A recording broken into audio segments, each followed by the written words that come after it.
Happy Park and Recreation Month, everyone, and welcome to today's Physical Activity Alliance Professional Development webinar titled Promoting Outdoor Spaces for a Healthy Nation. This is webinar 2 in our Year of Active People, Healthy Nation series. This webinar is being recorded and can be found later this week on the Physical Activity Alliance YouTube channel and on our website, which is paamovewithus.org. Send questions at any time during the presentations, and we will collect these and address them during the Q&A session at the end of today's presentation. We will also have the chat available. If you'd like to put your name, organization, and where you're joining us from, feel free to do so.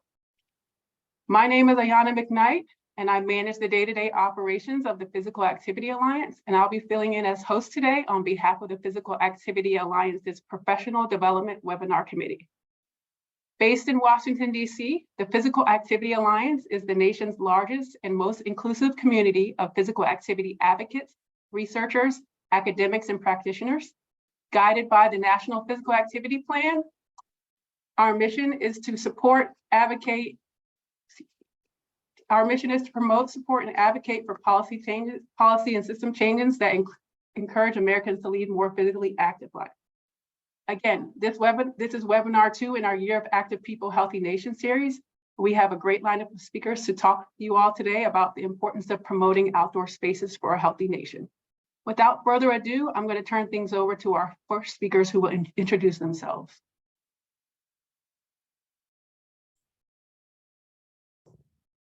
Hello, I'm David Hopkins. I'm medical officer with the Community Guide Branch at the Centers for Disease Control and Prevention, which is based in Atlanta, although I work out of Portland, Oregon. Jeffrey. Hi, I'm Jeff Reynolds, health scientist, also at the Community Guide office, and been about 10 years. And most of that time I've been working also with physical activity and built environment groups, and we've had a close association with CDC's DMPAO, and we're happy to speak today. Thank you.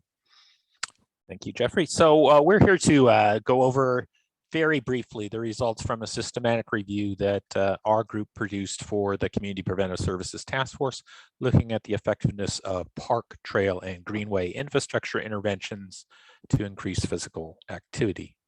Let's go on to the next slide.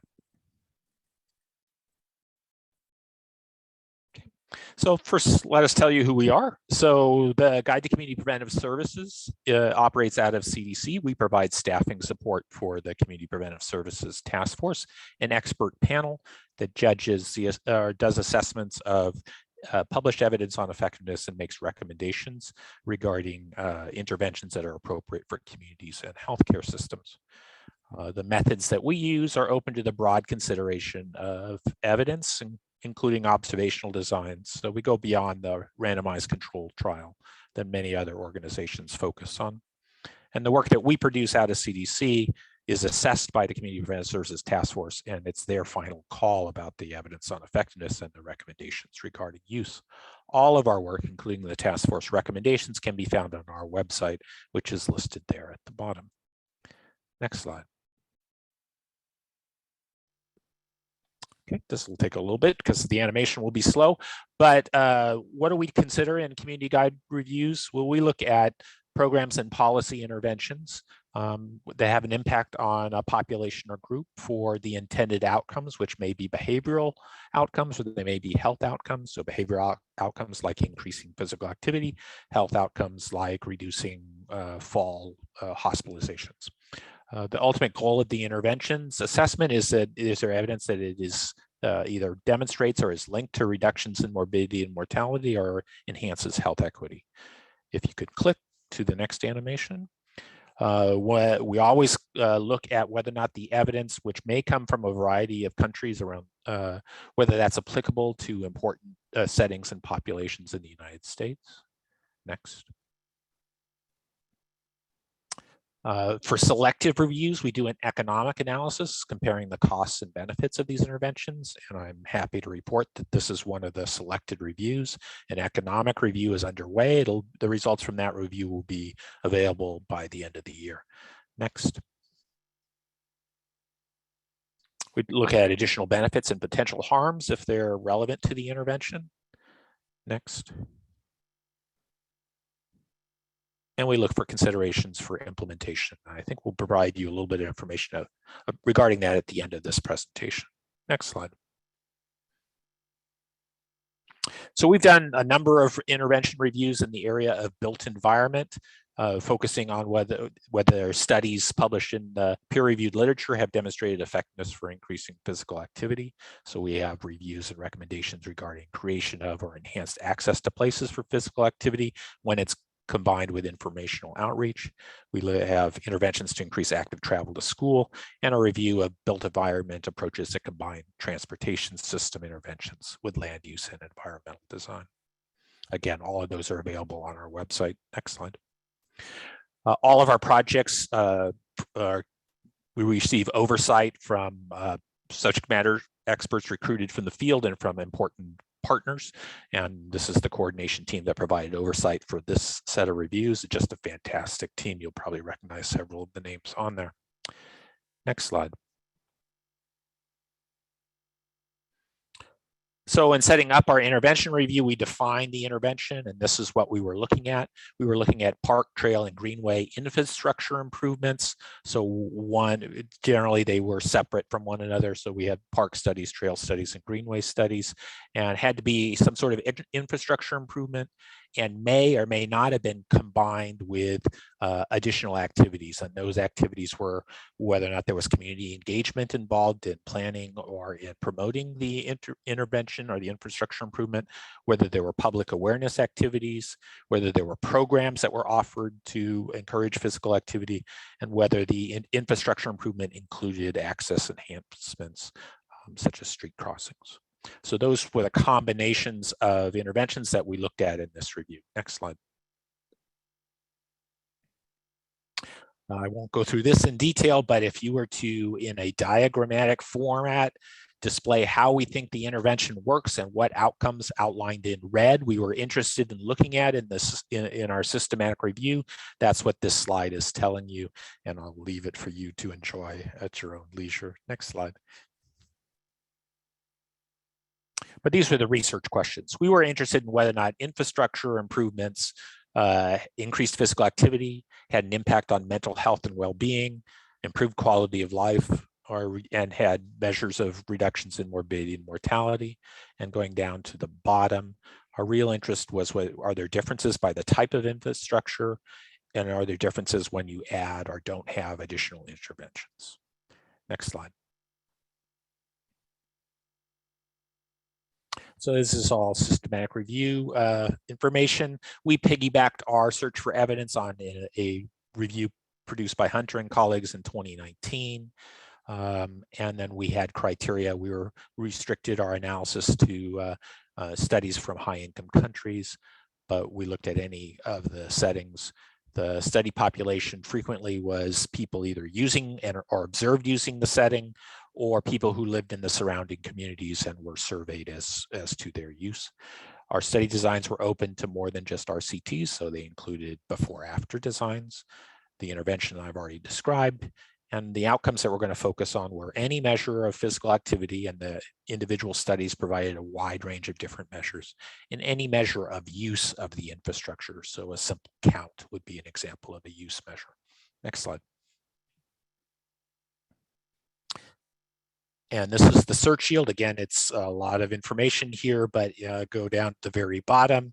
We're going to focus the rest of this presentation on the 20 studies that we found where a park, trail, or greenway infrastructure was combined with one of those additional interventions. And I think it's 18 studies where it was just the infrastructure improvement without these additional interventions. And I'll turn it over to Jeffrey, who will walk you through that evidence. Yeah. Okay. Next slide, please. So this slide identifies the location of the interventions and the included studies. 24 studies were conducted in the United States, with most of these in the West. Studies came from 6 other countries, with Australia providing 8 included in our assessment. Next slide. This table displays the interventions implemented and evaluated in the multi-component studies. There were 12 studies in parks and 8 studies of trails or greenways. Access improvements were the most common additional intervention, followed by community engagement, then promotional activities, and finally enhanced program. Of note, most of these interventions were implemented in urban suburban areas with very few in rural and indigenous communities. Next slide. This slide provides a forest plot of a subset of studies, provided a common measurement of change in physical activity, and therefore could be plotted with our estimation of a median effect size. 7 studies are listed along the y-axis, and all 7 of the studies employed observed or objective measures of physical activity before and after the intervention in the study setting. The x-axis is the relative percent change in participants engaged in moderate or vigorous physical activity. Across the 7 studies, the median change was an increase of 17%. 6 of the 7 studies were conducted in the United States. Next slide. Most studies included in the review provided different measures of change in physical activity, measures that we could categorize into types of physical activity, but we were unable to combine into a summary effect estimate. This table summarizes CPSTF narrative assessments of the general direction of this evidence for each category of physical activity measure, and also provides stratified assessments by type of infrastructure. Assessment categories range from generally favorable effects on physical activity measure to few studies or inconsistent mixed effects across the studies. This table displays the findings for studies evaluating the combination of infrastructure improvements and additional interventions, and both the lumped and stratified assessments where the evidence indicated favorable impacts in improving physical activity. Next slide. This table shows the same organization, except for the subset of studies which evaluated infrastructure improvements without additional interventions. Here, the CPSTF noted few studies or inconsistent effects on physical activity measures. Evidence included few studies with inconsistent effects for trail and greenway enhancements alone, and mixed to borderline favorable for effects of park infrastructure interventions when they were implemented alone. Next slide. This table summarizes the results from studies providing objective or observed measures of use of the intervention setting, most commonly in the form of differences in counts of people before and after the intervention. Here, the median study effect estimates were similar, suggesting that both approaches meaningfully increased the number of people using the following intervention, at least for the period of observation. Next slide. Studies in this review had several common or recurring limitations. Studies differed significantly in the infrastructure enhancements made and evaluated, with one study adding signage, while another would evaluate a new inner-city greenway connecting 4 parks. Investigators typically did not control the interventions and attempted to evaluate these natural experiments by including non-intervention study locations or neighborhoods. Frequently, these matches were different on important demographic characteristics, and likewise in studies with recruited participants, intervention and comparison participants frequently differed at baseline on important characteristics, such as the level of physical activity. Studies that relied on the recruited participants had little ability to limit selection bias in the outcomes based on the self-reported behaviors, and finally included studies employed a wide range of measurements for use, physical activity, and other outcomes, limiting our ability to generate summary effect estimates. Next slide. This slide provides the recommendation statement adopted by the CPSTF, and it reads, Community Preventive Services Task Force recommends multi-component interventions that combine park, trail, or greenway infrastructure improvements with one or more additional interventions to increase physical activity and infrastructure use. Additional interventions may engage the community, increase awareness, expand programs, or enhance access. Sufficient evidence shows multi-component interventions increase the number of people who engage in moderate to vigorous physical activity. Evidence also shows these interventions lead to meaningful increases in the number of people who use the park, trail, or greenway. CPSTF finds insufficient evidence to determine the effectiveness of infrastructure improvements alone, for increasing physical activity. Evidence shows inconsistent results for physical activity and meaningful increases in the number of people who use the park, trail, or greenway following those infrastructure improvements. Next slide. Whenever possible, the full CPSTF statement provides citations or linkages to publicly available implementation guidance and resources.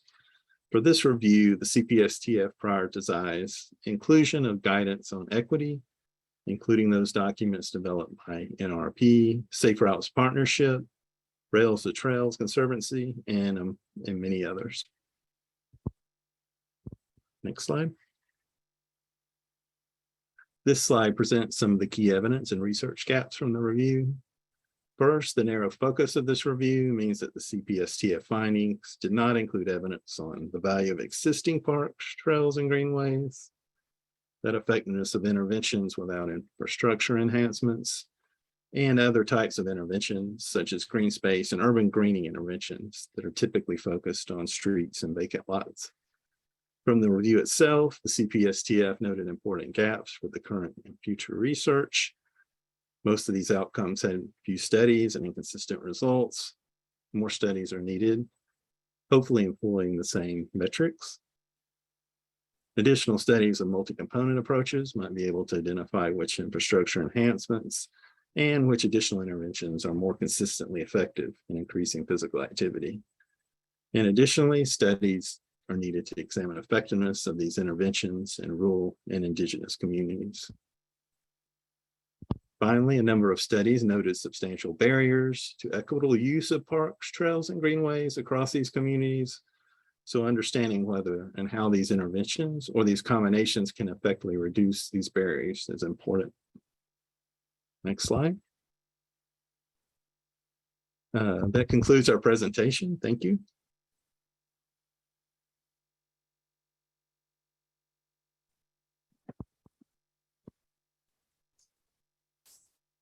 Great. Well, I'm up next. Hi, everybody, and thanks so much, David and Jeff, for that great overview of the new recommendation.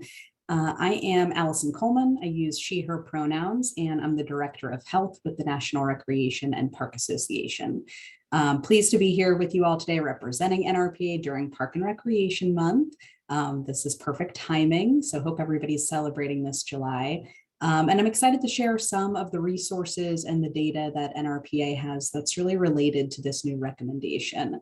I have been with NRPA for just over 7 years, and I currently oversee our health and wellness pillar of the organization, which is really focused on advancing community health and well-being through the power of parks and recreation.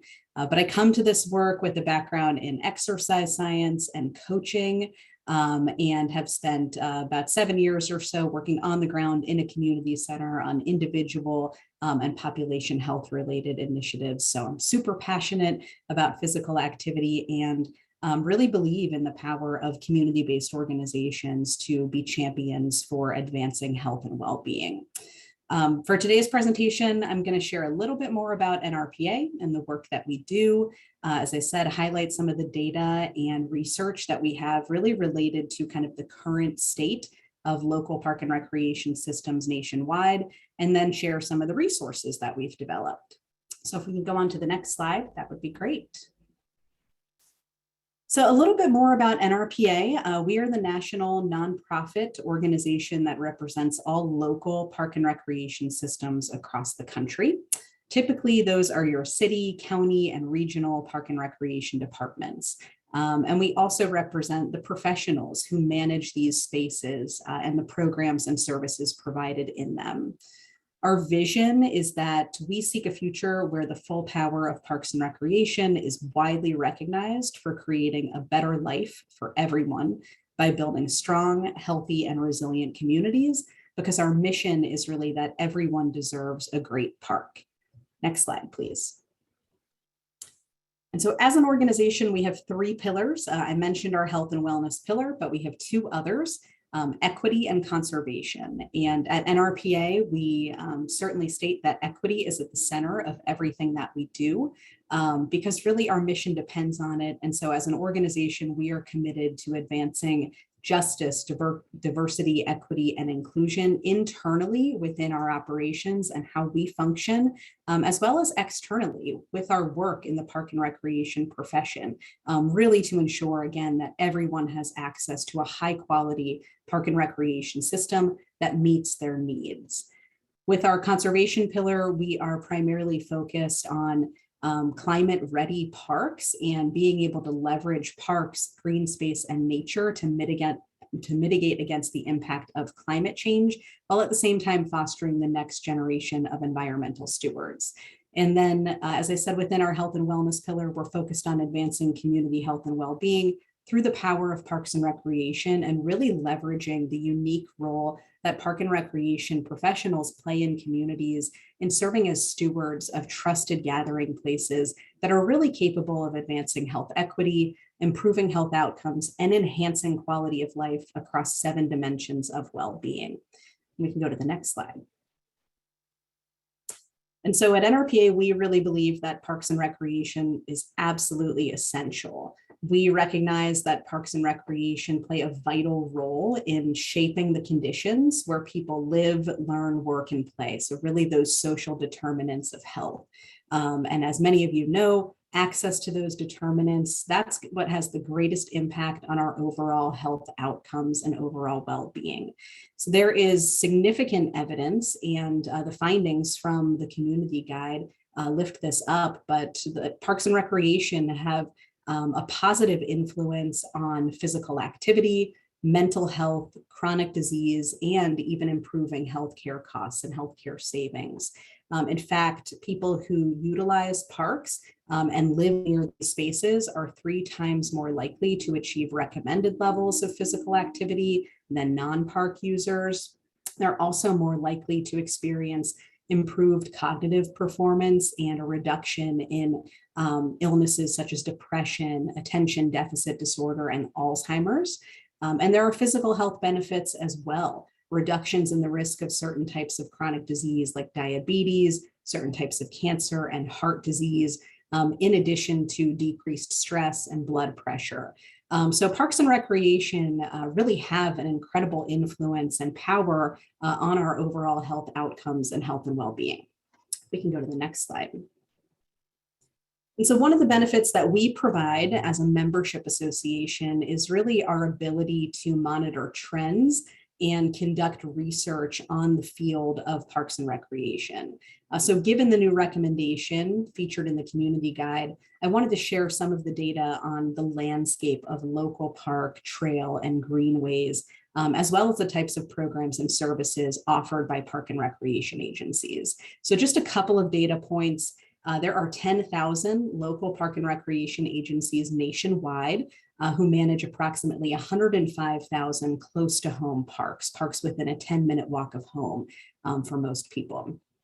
Over 165,000 park and recreation professionals are working in this field, so a very robust profession, all different types of positions, everything from public health officials and leaders who are stepping into park and recreation departments to environmental educators, youth development workers, planners, etc.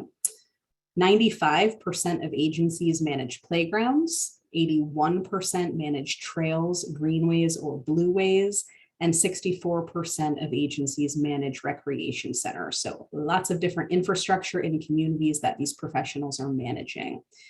On more of the programmatic side, 5 and 6 agencies offer in-person fitness and exercise programs.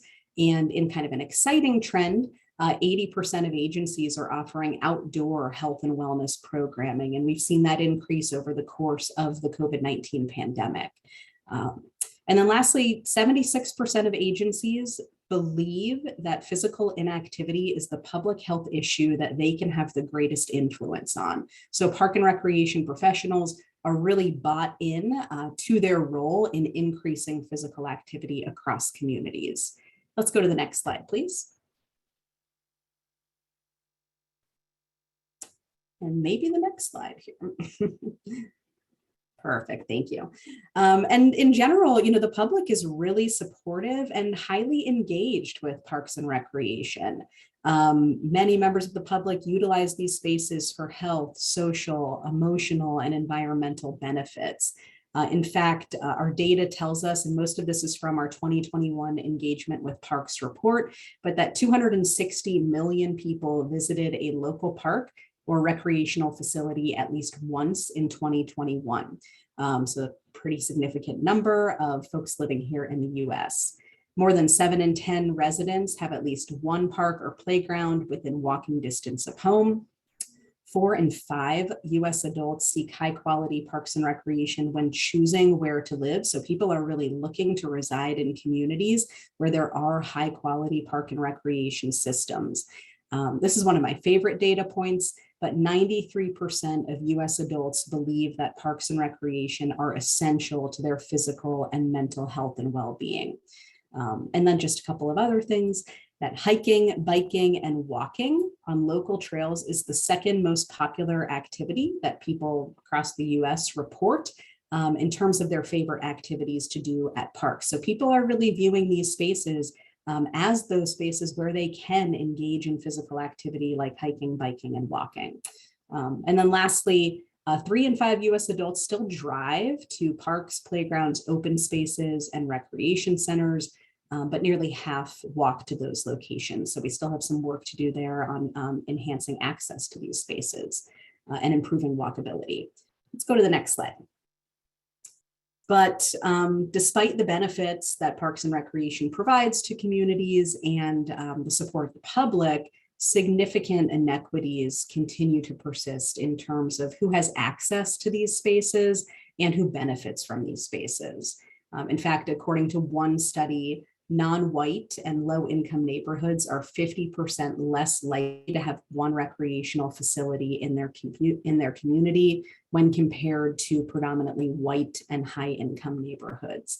And in fact, 100 million people, 30% of the US population, still lack access to a high-quality park, trail, or green space within a 10-minute walk of home. In addition to that, parks are not always safe, inclusive, or welcoming. They're not always community driven and co-designed with community members, and they're not always activated through programming or awareness efforts. So that is why we were very excited about this new recommendation, because it's really in alignment with addressing the existing gaps in terms of who has access to these spaces, and on top of that, who's really engaging in these spaces. So we're really excited about the opportunity to continue to advance the findings in this recommendation and work on really closing that park access gap, but also activating these spaces so we can increase engagement and improve physical activity and ultimately health outcomes. So let's go to the next slide. So I wanted to highlight just a handful of resources that NRPA has created that really align with the recommendation in the community guide and might help to provide a pathway for really implementing these recommendations moving forward. And we can go on to the next slide here. I'm not going to go into detail on all of these, and you can find all of these resources on our website at nrpa.org, but we do have a number of resources to help park and recreation professionals, public health professionals, and just really dedicated community members expand park, trail, and greenway infrastructure in communities. So one that I want to lift up is our equitable system-wide master planning resource. This really guides folks through the process of creating a master plan to include conducting an internal assessment, sort of assessing where park and recreation systems in your community are right now, into a community engagement process, data collection and analysis, and then really developing an action plan to guide those implementation efforts. So that's one of the resources that we have to support the infrastructure component of the recommendation. In addition to that, a second one I'd love to lift up is our Elevating Health Equity Framework. This is a relatively new tool that we've developed to really help our professionals, and again, anyone involved in parks, recreation, conservation efforts to intentionally center health equity by applying a racial equity lens when designing, implementing, and evaluating programs and services, when developing new infrastructure, and in addition to that, when creating maintenance and operations plans for those spaces. There's a number of tools included in the framework, including a self-assessment tool, an agency assessment tool, really looking at those practices, policies, norms that exist within your organization and working to change those through advancing systems change approaches. And so and then there's also an action planning tool as well to help you move from a good to better to best plan in which you're really centering equity across your operations. So those are two worth exploring. Again, you can access them on nrpa.org. And we'll go on to the next slide. But what we were, super excited about with this recommendation was the recognition that, infrastructure improvements and enhancements only get you part of the way there, right? If you build it, they might not come. And so it's really important to be coupling those interventions with additional interventions like community engagement, programming to activate these spaces, public awareness, and then other access enhancements, removing those barriers to access. So if we can go on to the next slide, we have several resources that touch on each of those additional interventions, community engagement and public awareness. One to lift up here is our community engagement resource guide. It really actually does a great job of kind of redefining what community engagement is as an ongoing process that really centers equity, shared decision-making, shared power with community members, and is focused on building trust and relationships in the long term, rather than checking boxes and just simply stating, we hosted a community engagement event or we conducted this survey. It's really a shift in sort of the narrative and the paradigms related to community engagement. Public awareness activities, we've got a bunch of great tools that exist, turnkey things that again, anyone passionate about parks and recreation can utilize in your communities. We sponsor a family health and fitness day every June to get people out and engaging in their local parks and on their local trails. And then Park and Recreation Month, July, we're in that right now. Lots of great materials there. And if we move on to the last slide, we can tackle programming and access enhancements.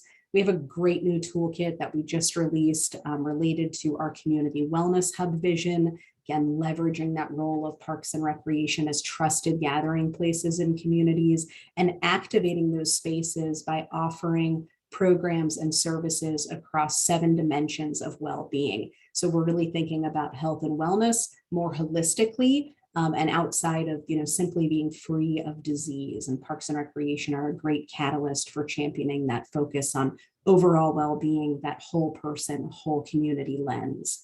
And then lastly, access enhancements. We have a great resource guide and framework focused on safe routes to parks. So those other factors that park and recreation professionals, public health professionals, communities need to consider in terms of how people are getting to these spaces to engage in that activity. And in an ideal world, of course, we want them getting there via active transportation. So that resource guide touches on that. All of these resources are available to anyone. You do not need to be an NRPA member. So again, feel free to explore our website, nrpa.org. And if we move on to the last slide, my contact information is up there. So happy to help connect folks to any of these resources and chat offline about ways in which NRPA is working to support this recommendation moving forward. With that, I will close and turn it on over to Kat and Kate.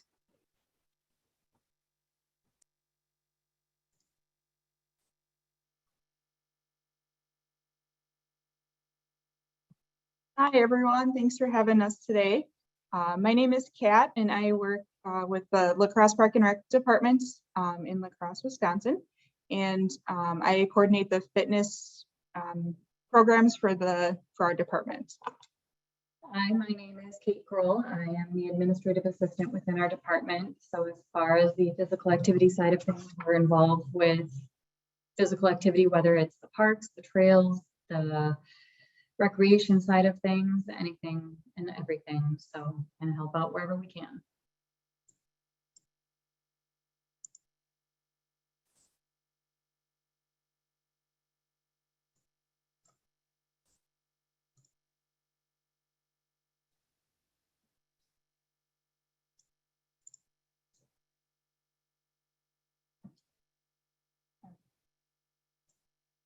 So thank you for allowing us to be here today to present on the All Abilities Train Park. It's a great project that has taken many years to complete. It's been open for about a year now, so it's a place where everybody has the right to play.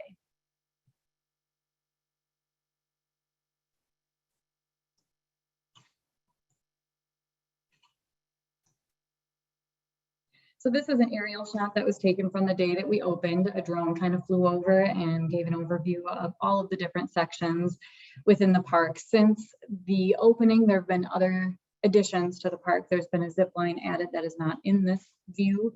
There's also been some pickleball courts as well. So this gives a really nice view of the mix between play and green space, as well as seating. What is an All Abilities Park? All Abilities Park supports activity for anyone, regardless of their age or ability. With an enclosed perimeter, this sensory-rich environment enables individuals to develop physically, socially, and emotionally. So the timeline of this event, or this park, the talk began back in 2015 when it was apparent that not all of the City of La Crosse parks met the physical or sensory needs of those with disabilities in the area. So in the spring of 2016, a committee was formed and the planning began. They had public input sessions, anything and everything they could do to gather input from the community and what they wanted to see. The park construction started in 2019 and it was completed in June of 2021. It was broken down into 2 phases. And the conclusion from all of the input sessions was that a lot of the current parks don't meet the physical needs of everybody with the disabilities. So this park project took about $3.5 million to build, and the funding came from various donors and city funds. Who and what were involved?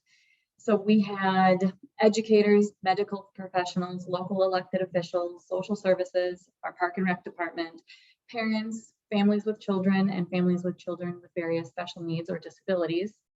We also had different play zones that were designated and discussed. So we have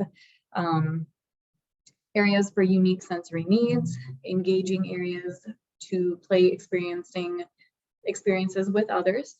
We have quiet spaces or respite pods. I think there's about 3 around the park that if somebody is feeling overwhelmed, they can go into those, and it's very quiet, very dark, and they can kind of decrease the sensory overload. Additional features, there's a theater and stage area and walking paths, green space, a gated perimeter, because according to the Autism Speaks, nearly 50% of individuals with autism wander or bolt from safety. So that fence has really become key to keeping and feeling safe within the park. So we had several partners involved. This was definitely a community project, not just a city project.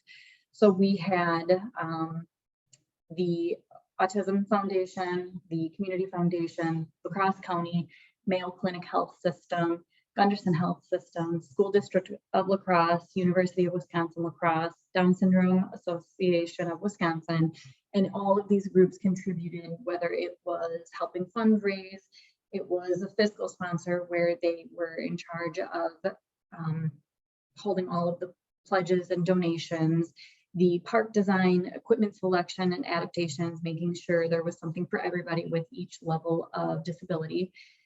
They really kind of came up with the idea and all met periodically to make sure that this park included everyone and all of the physical needs.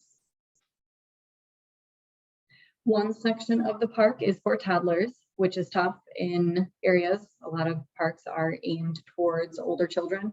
So this toddler area is great. There's 2 playhouses. One is designed for toddlers 6 to 23 months, and the other is 2 to 5 years. So these areas help with their senses, their motor, their cognitive and language skills. It also provides plenty of opportunity for language-rich interactions with their parents, their caregivers, or other children. So it's a really nice area for small children to get to explore and play on their own without having to compete with the older kids. Another area in the park is for school age students. This zone is designed in a bowl shape with equipment placed on sides of the bowl. The design helps persons with gravitational insecurities to be able to enjoy climbing and sliding activities with others. Gravitational insecurity comes from an overreactive vestibular response. Vestibular input is anything that involves movement or change in head position. Persons with gravitational insecurities may avoid climbing activities because of their fear of heights of climbing. By creating a climbing experience that follows the contour of the ground, a person can experience climbing but never actually be high off the ground. There's also various swings, multi-use spinners, and other interactive activities for individuals of all abilities. All abilities are, this park is also for all ages. So we just added some pickleball courts that just opened a couple weeks ago. So everyone has been really excited about those. And this also gives the park another element to the fitness part of the park. We also have a fit lot that is part of the park. This is the first fit lot fitness park in the state of Wisconsin, which is really cool. This was designed for all ages and all abilities to use in a community setting, making it free and accessible to everyone.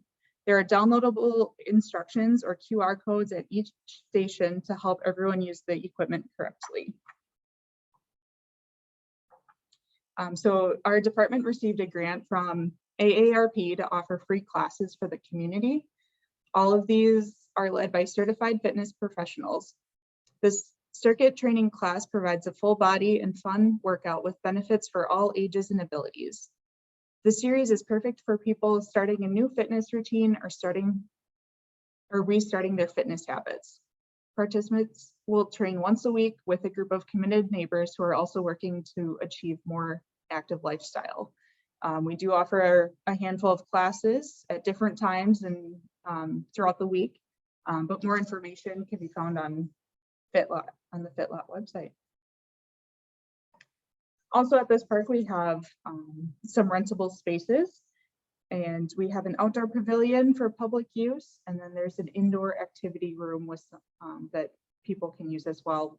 We have some tables and chairs, and there's a lot of birthday parties and stuff that are there as well.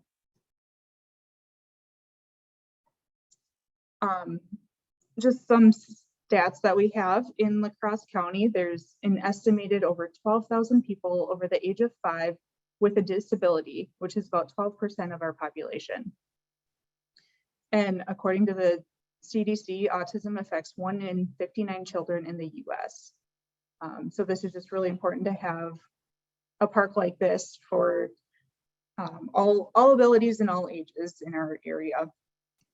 The playgrounds comply with the American Disability Act and relating to mobility needs such as ramp or wheelchair access on surfaces. Failure to address sensory needs by being overstimulated. Like Kate talked about, we have those sensory pods you can go to. And then this park also will go beyond the requirements of ADA compliance and may become a model for other communities. This playground may also provide other benefits. There's social activity, motor development, language and social skills, problem solving, and cognitive skills.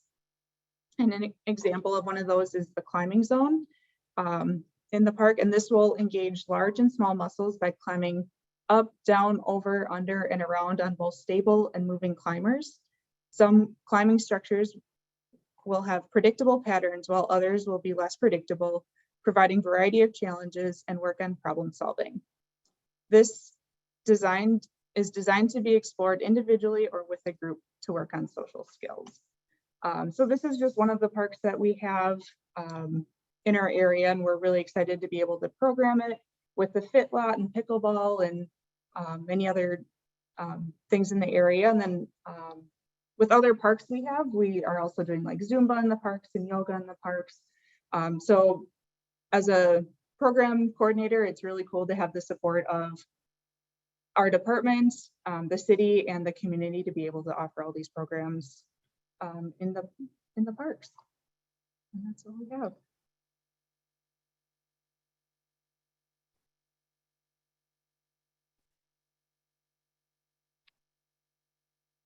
Excellent. Thank you to all our speakers today. We'll now move into the question and answer segment of the webinar. So if everyone who previously spoke could come on camera, that would be lovely. My name is Griffin Barris. I'm a public health associate here at the Physical Activity Alliance, and I'll start by moderating, just reading them out, and then the appropriate speakers will answer. There's still time to add your questions to the question and answer tab at the bottom left of the Zoom screen. So don't hesitate to add something in there if you haven't thought of anything yet. Our first question, and this goes for anybody who spoke today, is from Tom Richards. And he asks, as physical activity and public health advocates, should we include the cost of specific interventions within our proposals for new green spaces and parks? Without funding for interventions or activations, it seems like parks and green spaces are more likely to be underutilized and therefore undervalued by the community. So whoever has a strong response to that, feel free to jump in.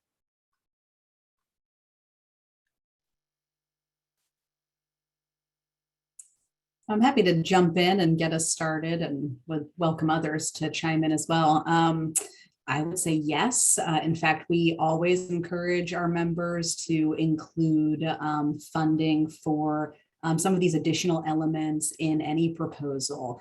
We recognize that to conduct community engagement, for example, that takes staff time, that takes resources, that takes potentially compensating community members for their time and participation. So absolutely, we definitely encourage folks to include those costs in any proposals. And make sure that you're building a very realistic budget to support the long-term sustainability of these interventions.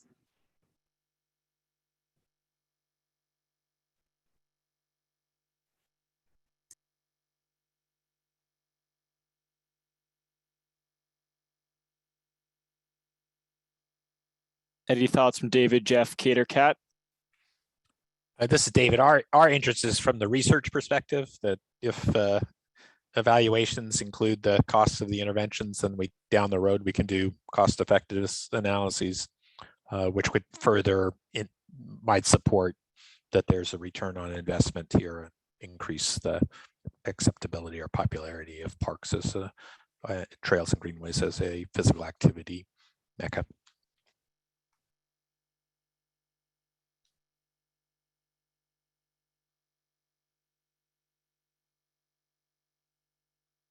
Excellent. So if there's no other thoughts, we can move on to the second question yet. Allison, this one's specifically for you. Bev was wondering if you could share some of the links to the new toolkit and some of the other resources you included in your presentation today. Sure. Yeah, I threw a couple in the chat, and I'll populate a few others. And we can make sure to send out the links with any follow-up communication that might be coming out with the recording. Excellent.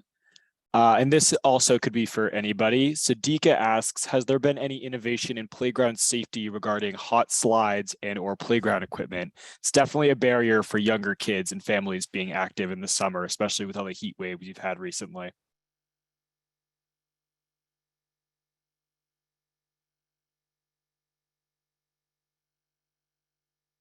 I can certainly check with our playground safety folks at NRPA. I'm not as familiar with that program, but we can look into that and get some answers back to folks. We can check with Jim too, who was supposed to be here today. He was a part of that project for Train Park. There was a reason why we did have those metal slides, but we don't have that information, but we can definitely get it. But we do get a lot of those complaints as the Park and Rec department too, so we understand.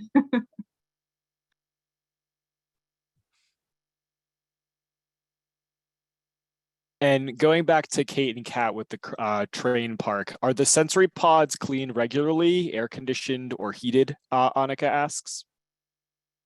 They are cleaned regularly, but they are not air conditioned or heated.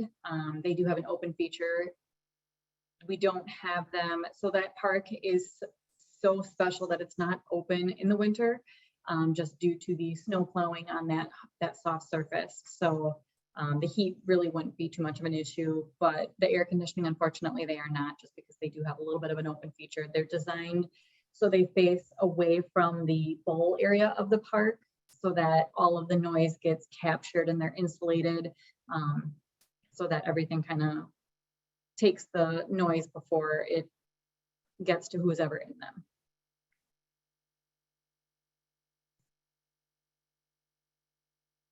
Excellent. And then Ken Rose, our friend at CDC DNPAO, asked specifically for Allison, you cited a lot of data about how people use parks, for example, favorite forms of physical activity, or how they would reach the park. And is that data publicly available anywhere? Yeah, it is. And I'll throw the link in the chat for that as well. But most of that data comes from our 2021 Engagement with Parks report. We conduct that survey each year of a representative group of the US public, and put together, a new public-facing report about how people are engaging in utilizing parks, trails, green spaces, and participating in programs. So we can definitely share that. Some of the other data points were also probably from our Park Metrics report, which is another research tool that we have, which basically assesses the different types of facilities agencies manage, their operating budget, the types of programs and services that they provide to the community as well. So we have a number of different research reports, but again, everything is public facing, and that's all available on our website.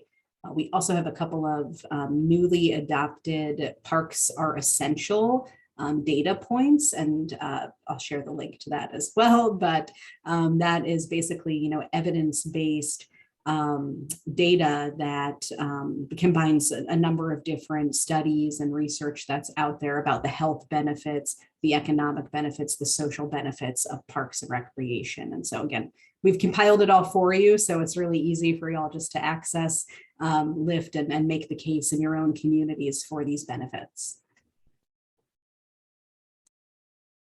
Excellent. And might be turning to Jeff and David on this one. Nancy asked, could you please comment on the trend toward AstroTurf in playgrounds? What, if anything, do studies show?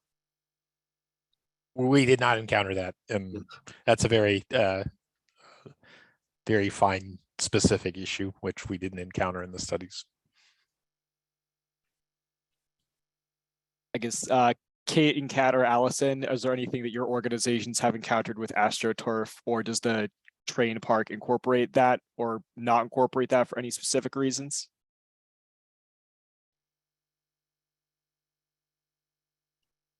That one is more of a pour in place surfacing. Is that what you're referring to, or is the AstroTurf like the grass with the rubber?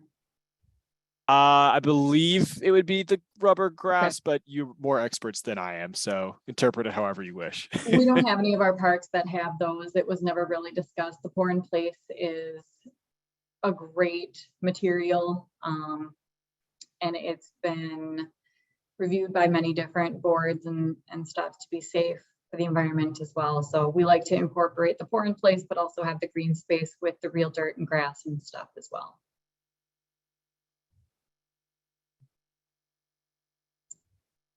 Excellent. And I don't know how many more questions we'll get through, but James asks, the research certainly seems pretty clear that more parks, more recreation centers, and more opportunities to be physically active are all good things.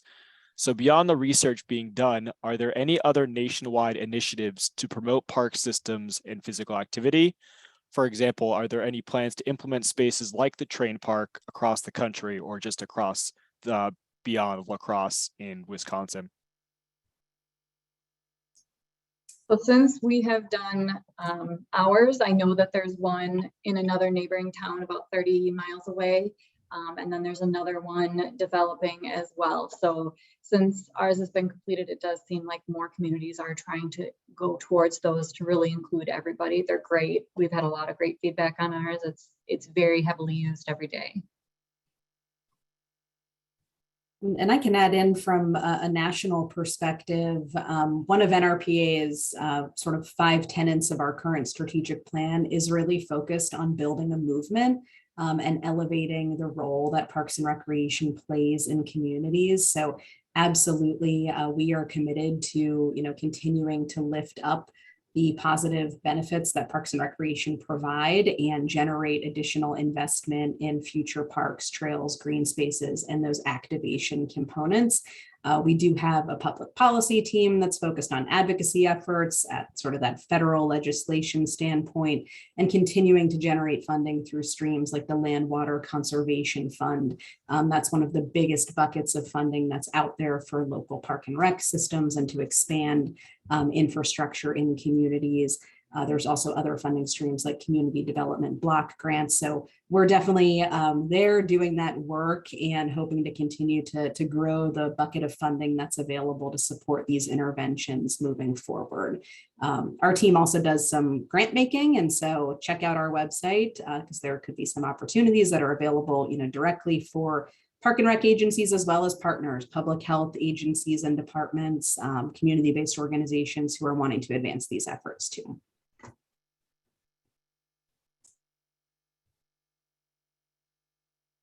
And David and Jeff, any findings on national physical activity and park system initiatives? Our role is really just trying to demonstrate or give a message for public health to get engaged in park advocacy by showing that there are health effects of these improvements.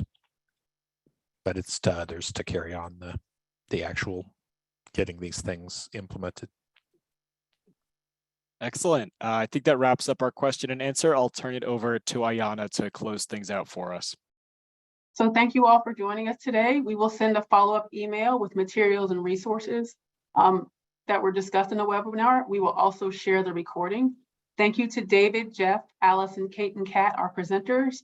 We hope to all see you back. We hope to see you all back in September for webinar 3 in our Year of Active People Healthy Nation series, which will focus on communication and communicating physical activity message. This concludes the Physical Activity Alliance Professional Development webinar for today. So thank you all for joining us.